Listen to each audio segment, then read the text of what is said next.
පොඩ්ඩි දෙන්නේ. හරියට අපි පොඩියට සල්ලි දෙනවා වගේ. මේ එළ දෙනෙක් නෙවෙයි එළු දෙනක්. පොඩ්ඩක් ඉවසලා හිටපන්. මං ඉවසුවට රෝසි මැඩම් ඉවසන එකක් ඈ. එයාට එළු කිරි බොණ්ඩ මොන කිව්වනේ. ආමපා මේ බයිස්කෝප් ඉඳන් නිලියන්ගේ දොළ දුක සංසිඳවන්නත් උනානේ.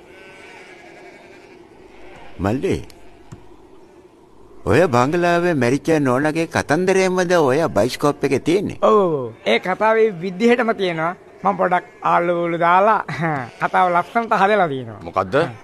ඇයි උඹ මොකද? ඔය බංගලාවේ ඕක වෙච්ච වෙලාවේ දමේ මිනිසුන්ගෙන් ඔක්කොම පොලිසිය ප්‍රශ්න කරුවා. දන්නවද? ඒ සිද්ධිය ඒ විදිහටම තියෙනවා. අපි මේ සීන් එකට සුබුණාය ගමු. මොකද අපිට උදව් කරන කෙනානේ. කොහොමද? එතකොට අය රිදී තිරේ ඉන්නකොට මේකට ආඩිලා ගන්න විදිය මමයි තියන්නේ කරන්න. උඹ කවුද? ඔයා එන්නකො ඇඩ් කරන්න. නෑ මම මුකුත් ඇඩ් කරන්න ඕනේ නෑ. මලිලා ගින් වැඩ කරගන්නකෝ.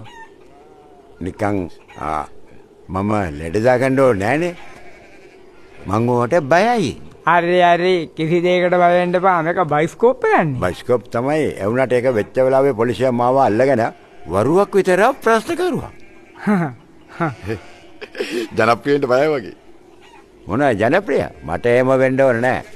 රස්සාව කරගෙන ජීවත් වුණා නම් එච්චර තමයි ඕන. සර් අපි එහෙනම් ඊළඟ කොටුවට යා. තව කොටුවකට යන්න. ஒரு போத்தல் இருக்குதானே வேற எங்கும் போக தேவையில்லை இருக்கிற போத்தல குடித்து அனுப்பு சரியா சரி போத்தலே தேனும் ஐத் கொய்தாரி அண்ட ஒண்ணே மே போத்தல ராய் அண்ட போடுவான் ஏனையா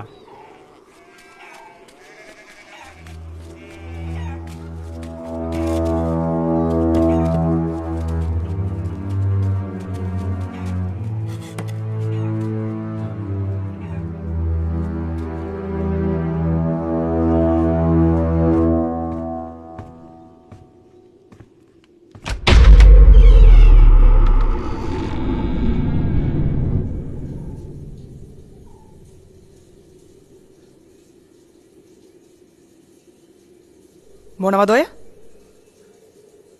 එළු කිරි. ඔන්න මැඩම් කියාපු හින්දා මං හොයාගෙන ආවා.